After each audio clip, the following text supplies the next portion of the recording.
I heard knocking at 3 a.m., but it was coming from inside the wall. The first time I heard the knocking, I thought it was my front door. It was the kind of sound that doesn't fully wake you at first. 3 soft taps that slip into your sleep and make you uncertain whether they actually happened. Tap, tap, tap. I opened my eyes and stared into the dark. My bedroom was almost completely black, except for the thin orange glow of the street lamp outside leaking through the blinds. The apartment was silent in that heavy, deep way old buildings get after midnight, when even the plumbing seems to have gone to sleep. I lay still, waiting. Nothing. Then I checked my phone. 3 a.m. That was the first detail I remembered clearly later, because after a while that time stopped being a number and started feeling like a place. For a few seconds I just listened, convinced someone had knocked on the wrong apartment. It happens in older buildings, more often than you'd think. Drunk people get the floor wrong. Delivery drivers read numbers badly. Neighbors forget their keys and knock on whatever door is closest. Then the sound came again. Tap, tap, tap. And this time I knew it wasn't the front door. It was the wall beside my bed. I sat up slowly. The wall was only a foot from my headboard, painted that pale rental apartment beige that looks gray at night. I stared at it, waiting for some obvious explanation to reveal itself. Pipes. A branch scraping the outside brick. A rat in the walls. Something normal. But the apartment was too still. No footsteps in the hall. No elevator moving. No sound from the neighboring units. Just me and the wall. I leaned closer. Nothing. Then 3 more taps came from inside it. Not through it. Inside it. That distinction settled into me immediately, cold and wrong. It wasn't sound passing through the wall from another room. It felt contained, like something in the narrow hollow space between the studs had raised a hand and knocked from the other side of the drywall. Without thinking, I knocked back. One quick knock with my knuckles. The tapping stopped instantly. The silence after that felt heavier than the noise. Not peaceful silence, not empty silence. The kind of silence that makes you feel watched, as if your answer had been heard and considered. I didn't sleep much after that. Every tiny sound in the apartment made me flinch. The refrigerator cycling on in the kitchen sounded like a breath. A car door slamming outside made my ribs tighten. By morning, daylight had done what daylight always does. It made the whole thing look stupid. I made coffee. I showered. I stood in my bedroom with sunlight on the wall and tried to imagine being afraid of it. The wall looked completely normal. No cracks, no stains, no bulges. Nothing. Still, when I got home from work that evening, I found myself looking at it before I even took off my shoes. I told myself I was being ridiculous. Then 3 a.m. came again. This time I was already awake. Not because I had decided to stay up, but because some part of me seemed to know what time it was before I consciously checked. I opened my eyes a minute before the knocking started, and lay there in the dark, with a sick, expectant feeling in my stomach. At exactly 3 o'clock, the wall tapped 3 times. Tap, tap, tap. I didn't move. A few seconds passed. Then something scraped softly behind the drywall. A slow, delicate, dragging sound, like fingernails lightly tracing wood. The air in the room felt colder. I reached for my phone, opened the voice recorder, and set it on the nightstand. If I heard it again, I wanted proof. The third night, I started recording at 2:58. At 3 o'clock, right on time, the knocking came. 3 taps. Then that same slow scraping inside the wall. And then, so faint I almost doubted it, while it happened, I heard breathing. Not mine, not outside. Behind the wall, a slow inhale, a slower exhale. I sat frozen on the edge of my bed, staring at the spot where the sound seemed strongest. When I played the recording back the next morning, the knocks were there. Clear, sharp, undeniable. But the scraping was gone. The breathing was gone. Between the taps, the audio was empty. I listened to it 3 times, then 5, then once with headphones. Still nothing. That was the first moment I seriously considered 2 equally bad possibilities. Either there was something in that wall that didn't want to be recorded, or my mind was beginning to invent pieces of this that weren't there. I lived alone. That made every thought louder. The apartment next to mine, 5B, had been empty since I moved in. The building manager had told me that when I signed the lease, lucky you, no noisy neighbors on that side. On the other side lived an older couple who mostly kept their TV on too loud and argued about cooking shows on weekends. If sound was traveling strangely, there still should have been no one directly behind my bed. So the next afternoon I knocked on 5B. No answer. I checked the mailbox downstairs, still labeled vacant in black marker. That evening, I asked the building manager if anyone had moved in without the paperwork getting updated. He gave me a look that mixed annoyance and mild concern.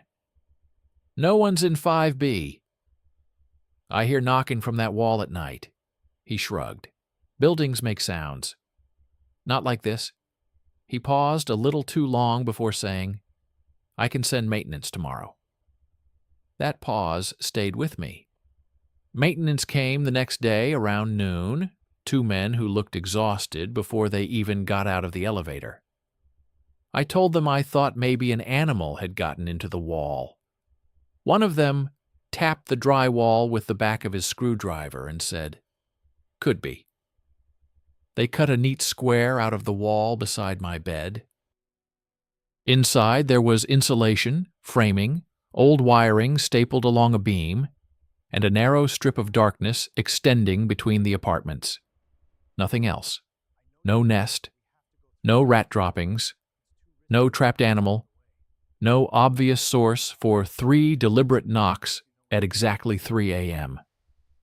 One of the men muttered, probably expansion noise, while replacing the insulation. The other looked into the cavity a second longer than he needed to. What? I asked. He shook his head. Nothing.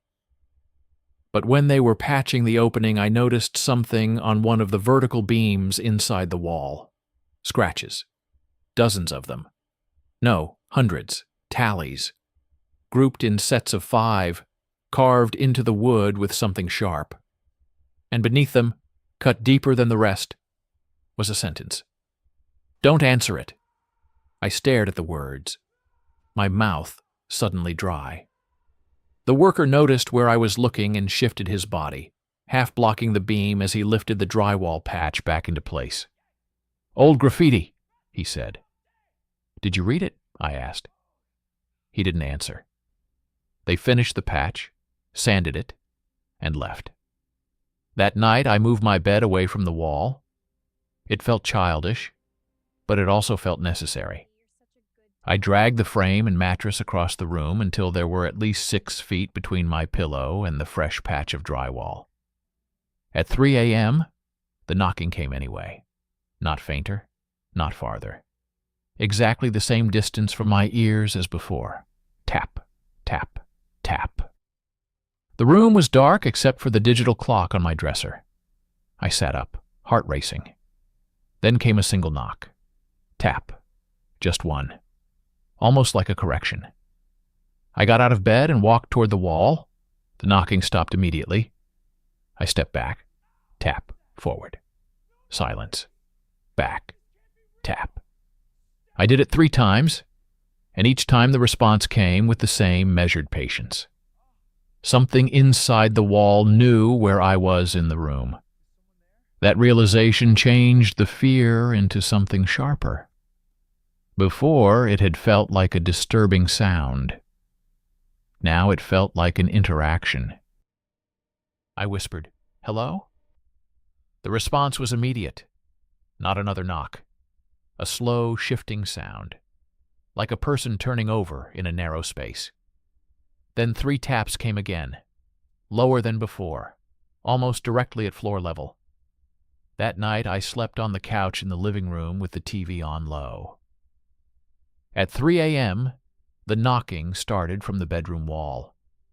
I could hear it all the way from the couch. 3 taps, then silence, then 3 more, like it was checking whether I had moved. The 4th night after maintenance patched the wall, I woke not to the knocks, but to my own name. Very quiet, almost conversational. "Evan?" I sat straight up. The room was dark. The voice had come from the wall. I know how impossible that sounds. I know exactly how that sentence reads on paper.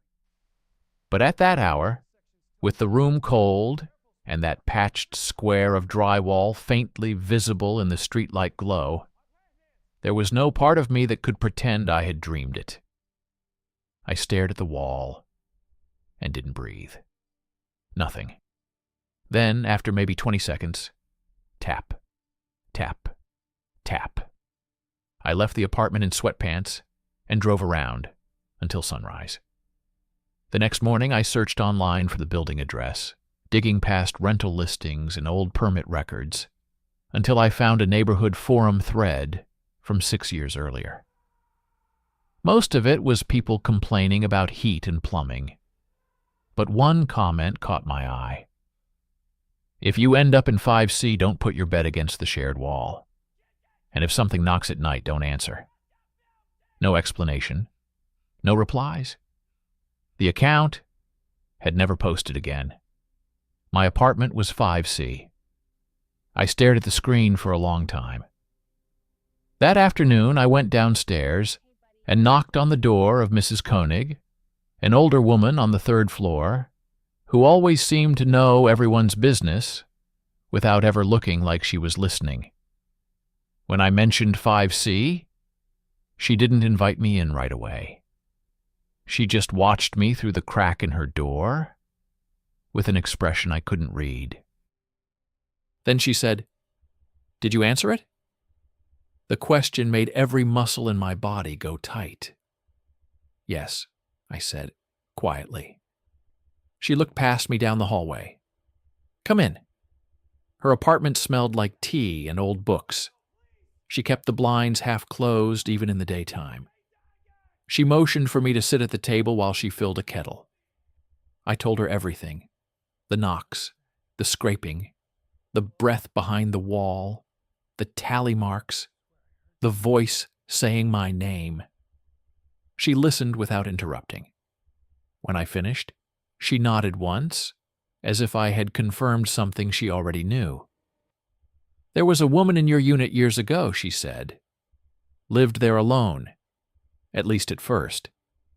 She started asking questions about sounds in the wall. Said something knocked every night at 3.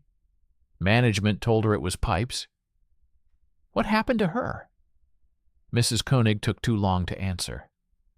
"She moved out," she said, finally. I knew she was lying before the sentence ended. What really happened? She stared at the steam rising from the kettle.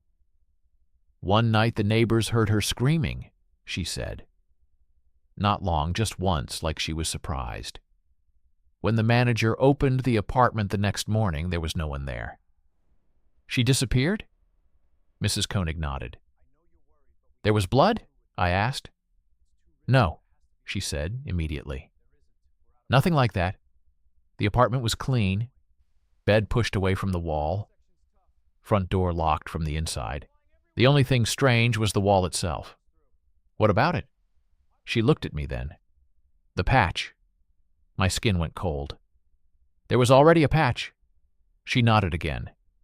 Management opened the wall after she disappeared. And they found nothing. That word again. Nothing.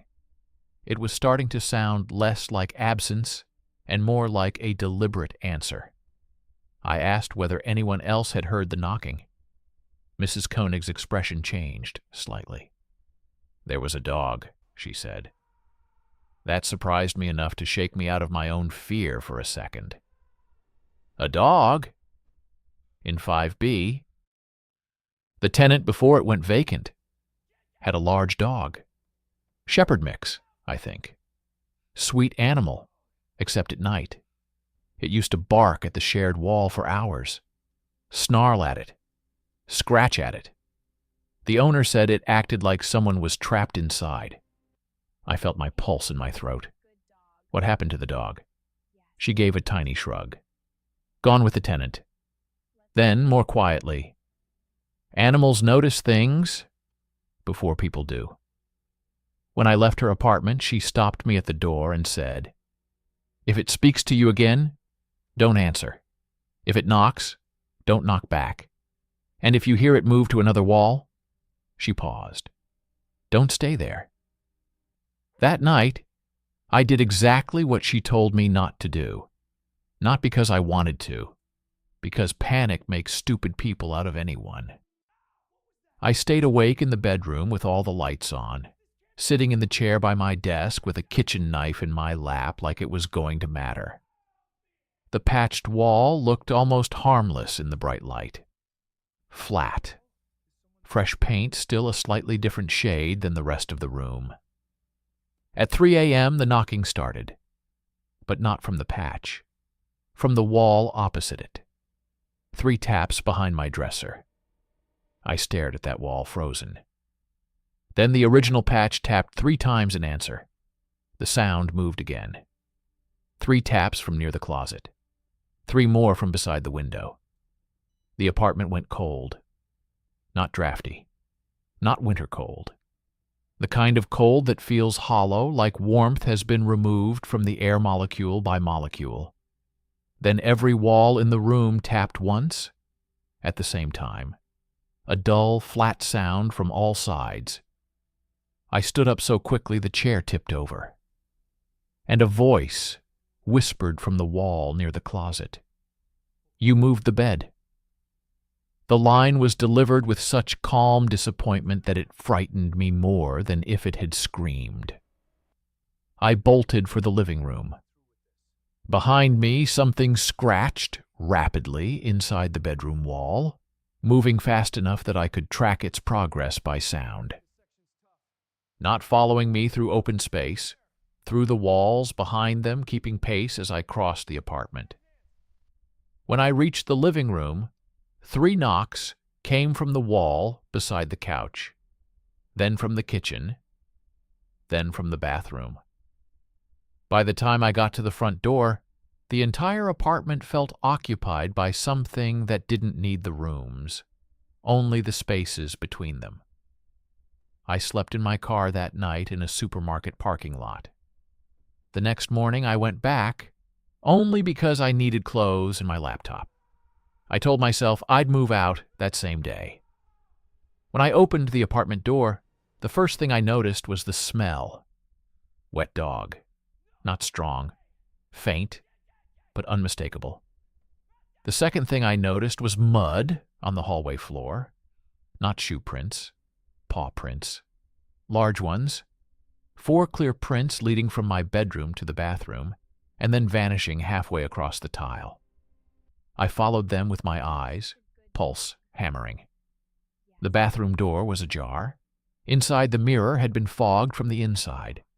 Not the whole mirror, just one oval patch at eye level, like someone had stood close to it and breathed onto the glass. Across the fog were 3 lines drawn by a finger. I wiped them away without thinking. The mirror beneath was cold. That day, I packed as fast as I could. Clothes, laptop, charger, documents, 2 boxes of kitchen stuff. I left the bed, the dresser, the bookshelf, everything too bulky to matter in a panic. At one point, while carrying a box to the car, I saw the building manager watching me from the lobby. "You moving out?" he asked. "Yes." He nodded too quickly. "Probably for the best." The sentence stopped me. "For the best?" I repeated. He glanced at the elevator, then back at me. "Old building," he said.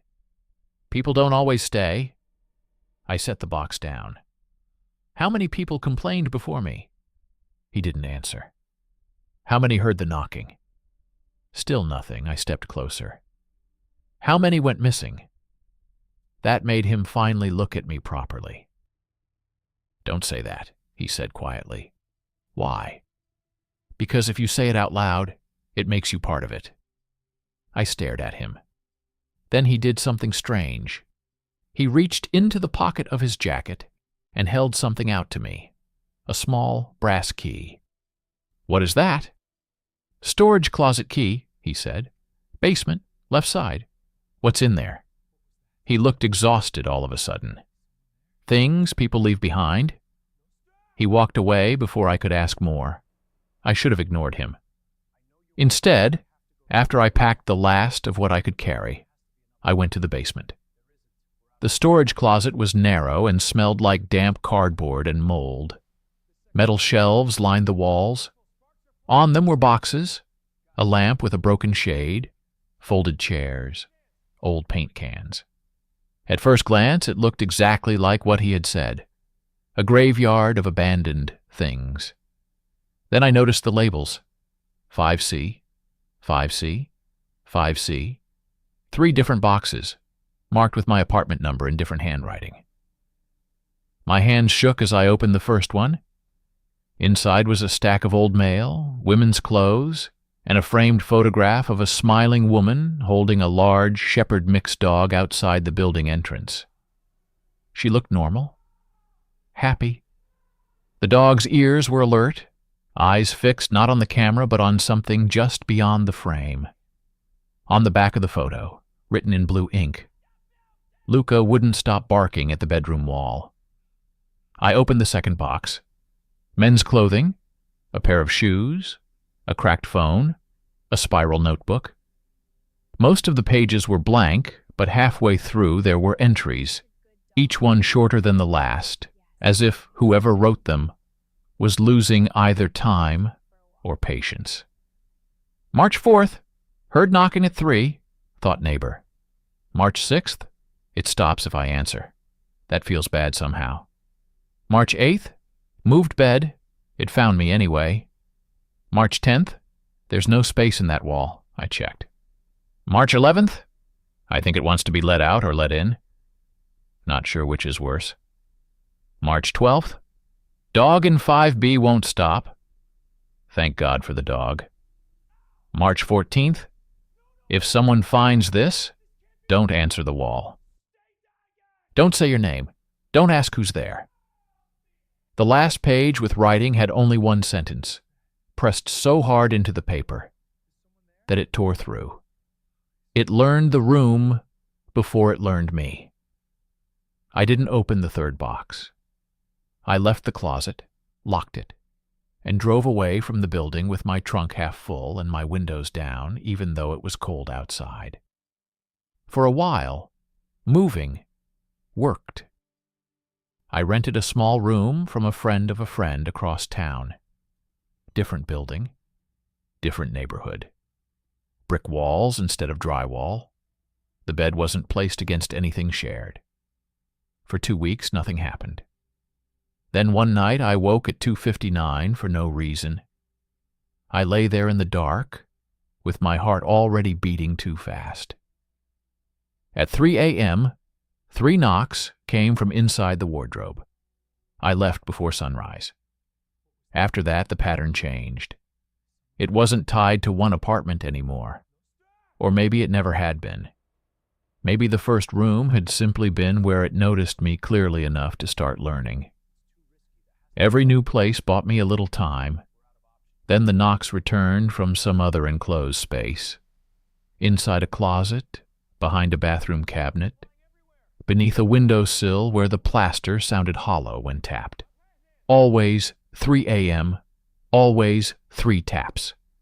Sometimes I heard the scratching too, sometimes the breathing. Once, in a month-to-month studio over a laundromat, I woke to hear the taps coming from inside the mattress itself. 3 dull knocks from directly under my ribs. I stopped unpacking fully anywhere, stopped pushing furniture flush against walls, stopped sleeping in bedrooms if I could avoid it.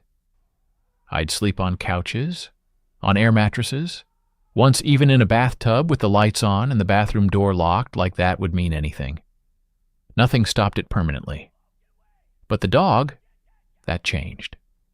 For months after leaving 5C, I didn't hear a dog bark again. Not once.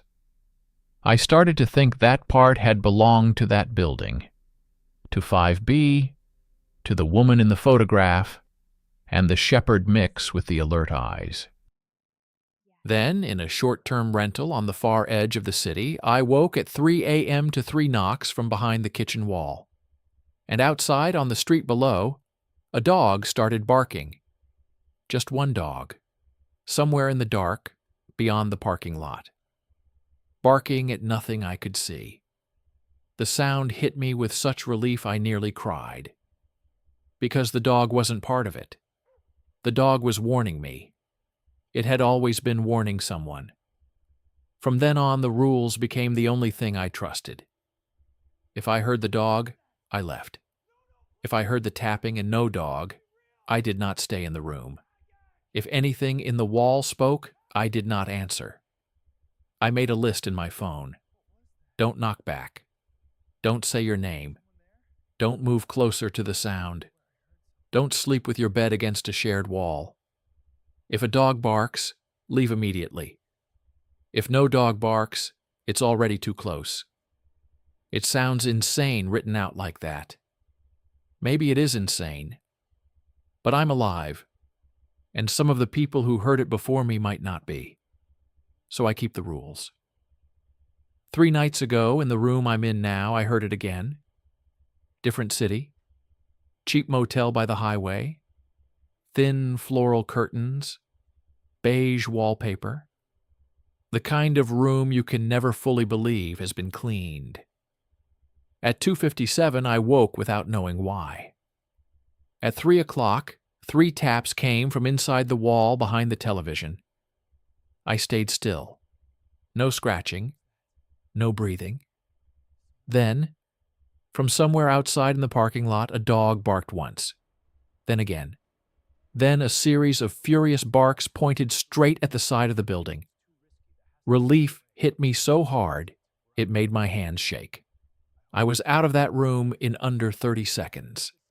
I slept in the car until dawn. That's what my life has become now. Not living, exactly. Rotating. Watching walls. Listening for warnings. Carrying a bag that's always half-packed, because there's no point pretending I'm settled anywhere. Sometimes when I let myself think too much, I wonder what it actually is. Something trapped in cavities between rooms? A thing that uses walls the way water uses pipes? An echo of a person who once answered when they shouldn't have and never stopped answering? I don't know. But I know this. It gets closer every time you acknowledge it. Every answer teaches it the shape of your attention. Every moved bed teaches it your habits. Every frightened whisper teaches it your voice. And once it learns enough of you, the room stops mattering. Tonight I'm in another rental. Small place, top floor. Bed pulled out from the wall, lamp on. Shoes still on my feet in case I need to leave quickly. It's 2:54 as I write this.